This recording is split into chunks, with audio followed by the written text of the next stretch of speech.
Наурыз 7 түстен, 7 дәмнен және 7 дыбыстан, 7 үннің, үндесуінен, үйлесуінен келеді. Осының барлығын қалпына келтіргенде, мынау 7 түстің барлығы, мына қазақы осы немен мына жол терек деп осыны атап отырмыз. Мына біздің бұған дейінгі мына кеңес үкіметіне қалыптасқан елка дегеніміздің өзі жолдан шыққан нәрсе. Соны біз өзімізге алуымыз керек, сіңіруіміз керек, қалпына келтіруіміз керек. Бұл бірнеше ғасырға ұмыт болған.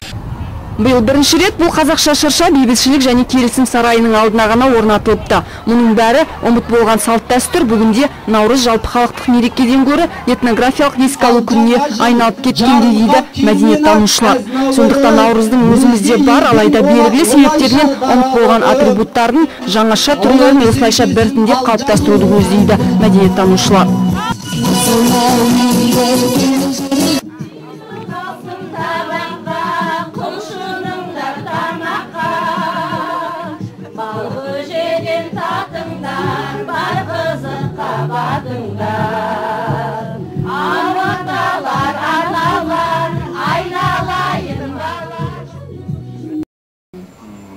Ғабит Молдамұрат Наурыздың атрибуттарын мақтана көрсетіп жатыр. Мұның бәрі алдағы уақытта болады деп сендіреді. Биыл жасап шығаруға үлгермей қалыпты. Қаңтардан бастап кірісіп, республикаға тарататын бірнеше открыткалар бір-біріне құттықтау жазуға болады оған.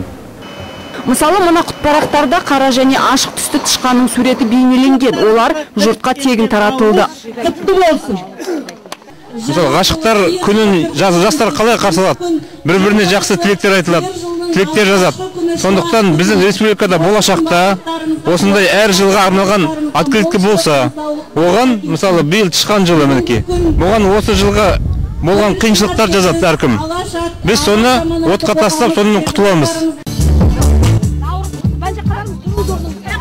Деген сөздің өзі аспаннан тікелей құйылып, төгіліп тұр деген мағынаны білдіреді. Сол осылай 3 бөлімнен қойып, соған тікелей төгіліп, болшылық төгілсін, арыс төгілсін, береке төгілсін деп енгізіп отырған жаңалығымыз. Ал мына жол терек алаңға немесе үйге қоюға арналған.